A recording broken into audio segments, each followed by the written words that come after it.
नमस्कार प्रिय विद्यार्थियों, आपका हिंदी साहित्य का जो एग्ज़ाम बचा है उसके लिए कुछ इंपॉर्टेंट क्वेश्चन आंसर्स करेंगे अपन हिंदी साहित्य के। सबसे पहले अपन क्या कर लेते हैं, इसमें जो आपका कवि परिचय जो है ना, कवि परिचय और लेखक परिचय, परिचय नहीं मतलब साहित्यिक परिचय उसका पूछा जाएगा। तो अपन यहाँ पर करेंगे सूर्यकांत त्रिपाठी निराला जी का साहित्यिक परिचय। बहुत ही बढ़िया तरीके से मैंने इसे तैयार किया और इस तरीके से अगर आपने इसको पढ़ लिया ना तो इसके अलावा आपको कोई और वीडियो इसका नहीं देखना पड़ेगा। कंप्लीटली मैं आपको इसको बहुत अच्छी तरह से बता दूंगा और बहुत ढंग से इसे तैयार कर लीजिएगा। इसी को तैयार कर लीजिएगा जिस तरीके से आपके शब्द सीमा में लिखना होता है, उसी तरीके से हमने इसको तैयार किया है। तो हम यहाँ पे देखेंगे सूर्यकांत त्रिपाठी निराला जी का कवि परिचय और साहित्यिक परिचय, और इसके अलावा जो बाकी कुछ इंपॉर्टेंट आपके साहित्य जो आएंगे इनके कवि परिचय और लेखक परिचय वो भी अपन देखेंगे। ठीक है, तो सबसे पहले अपन करते हैं सूर्यकांत त्रिपाठी निराला जी का साहित्यिक परिचय लीजिए।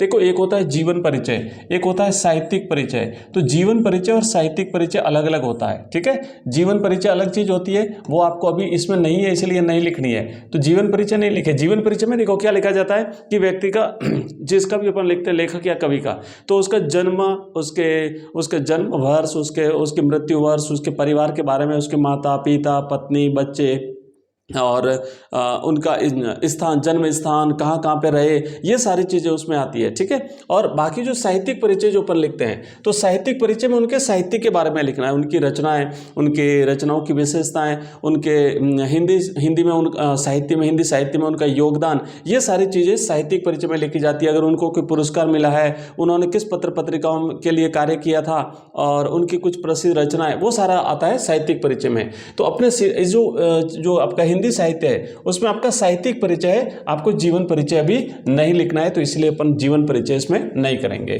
चलिए, तो यहां पे देखेंगे, देखो सूर्यकांत त्रिपाठी निराला, आप इसे संक्षिप्त में निराला भी लिख सकते हैं। निराला, थोड़ा सा मैं पेन को कर देता हूं पतला। ठीक है, तो अब देखिए इनका जन्म जो है, चूंकि लिखना नहीं होता है बट कोष्टक में जो चीजें लिखी जाती हैं वो शब्द सीमा में काउंट नहीं होती है। ध्यान रखना, जो चीजें कोष्टक में लिखी जाती है वो शब्द सीमा में काउंट नहीं होती हैं। अगर आपको याद रहता है तो कोष्टक में आप सामान्य जानकारी दे सकते हैं। इनका जन्म 21 फरवरी 1899, कहीं कहीं पर 1896 भी मिलता है, 1898 भी मिलता है ना, कहीं पर 1898 भी आपको मिलेगा, और लेकिन 1899 आप लिख लीजिएगा, और से लेकर के 15 अक्टूबर 1961, तो ये तो आपको कोष्टक में लिख देना है।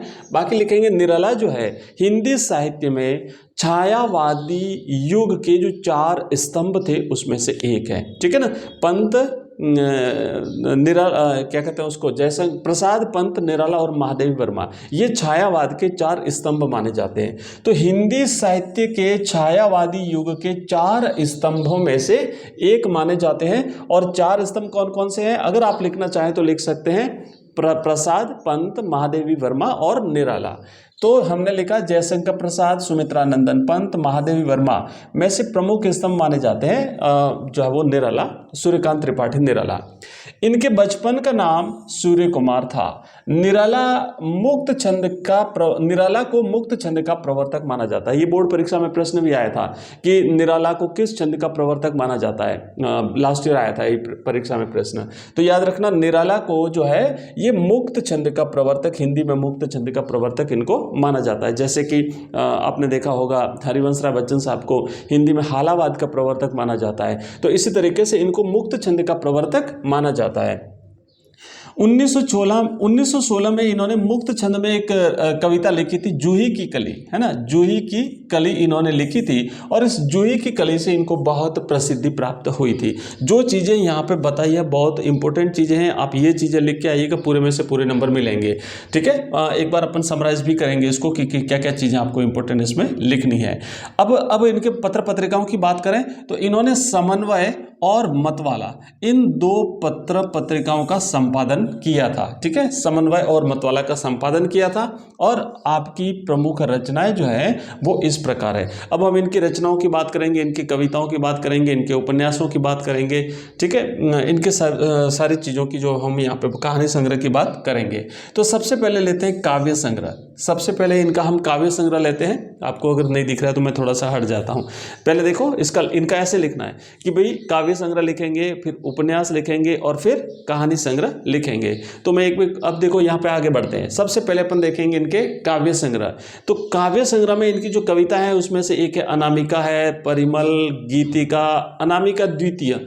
ये एक अनामिका अलग है जो पहले इन्होंने लिखी थी, और दूसरी जो अनामिका है अनामिका द्वितीय, इसमें इन्होंने क्या किया है, ये इनकी बहुत महत्वपूर्ण काव्य संग्रह है इनका। इसमें इनकी जो कविता ना सरोज स्मृति जो अपने सिलेबस में है, सरोज के विवाह के अवसर पर जो उनकी यादें थी वो उसकी मृत्यु होने पर वो याद करते हैं, तो वो सरोज स्मृति है। और राम की शक्ति पूजा, आपको याद होगा भगवान राम जी जब समुद्र पार करके उन्हें लंका जाना होता है, लेकिन समुद्र जब रास्ता नहीं देता है तो रास्ता बना करके, पुल बना करके जब वहाँ पे पहुँचे, लंका पहुँचे, और वहाँ जा कर के भगवान राम जी देखते हैं कि वहाँ पर तो शक्ति जो थी ना, जो शक्ति थी वो रावण की तरफ थी, तो शक्ति का आह्वान करते हैं शक्ति को अपनी तरफ बुलाने के लिए, तो उसे राम की शक्ति पूजा कहा गया है। और ये बहुत ही अच्छी कविता है निराला जी की। तो ये जो दोनों कविता है जग प्रसिद्ध कविता, ये अनामिका द्वितीय में है, जैसी कविताओं का इसमें संकलन है। इनके बाद और इनकी रचना है तुलसीदास है, कुकुरमुत्ता, अणिमा, बेला, नए पत्ते, अर्चना, आराधना, गीत कुंज, सांध्य काकली और अपरा। तो ये तो है इनके काव्य संग्रह।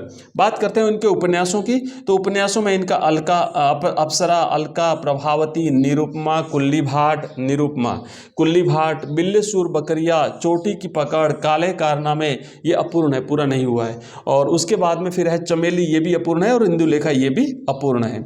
नेक्स्ट है इनका कहानी संग्रह। तो कहानियों में है इनकी लीली, सखी, सुकुल की बीवी, चतुर, चमार, ये सखी संग्रह की कहानियों का ही इस नए नाम से पुनर्प्रकाशन हुआ है। नेक्स्ट है देवी, और वस्तुतः पूर्व प्रकाशित संग्रहों का संचयन इसमें हुआ है। और इसमें एकमात्र नई जो कहानी है वो है जानकी। ठीक है, तो ये जो है हमने इनका देखा साहित्यिक परिचय निराला जी का। और इसी तरीके से हम नेक्स्ट जो है और भी जो कवि हैं, जो लेखक हैं, उनके साहित्यिक परिचय देखेंगे। आगे बढ़ते हैं। नेक्स्ट हमारा दूसरा प्रश्न है, नेक्स्ट हमारा अगला क्वेश्चन है तो दूसरा प्रश्न है फीचर किसे कहते हैं। ये आपके एग्जाम में आ सकता है, फीचर किसे कहते हैं। और ये जो है ना, इस पे आपको क्या करना है, संक्षिप्त में लिखना है। तो आप लिखेंगे कि फीचर एक सुव्यवस्थित, एक सृजनात्मक और आत्मनिष्ठ लेखन है जो सामाजिक विषयों से लेकर के गंभीर विषयों और मुद्दों पर भी लिखा जा सकता है। ठीक है, यह है फीचर। तो प्रिय विद्यार्थियों, इस क्लास में, इस छोटी सी क्लास में सिर्फ 2 क्वेश्चन हम करेंगे। नेक्स्ट जल्दी मैं दूसरी एक और क्लास लेकर के आ रहा हूँ, और आपका जो अगला जो कुछ कवियों के और लेखकों के जो साहित्यिक परिचय वो अपन देखेंगे। मिलते हैं नेक्स्ट वीडियो में, तब तक के लिए बाय, थैंक यू, धन्यवाद।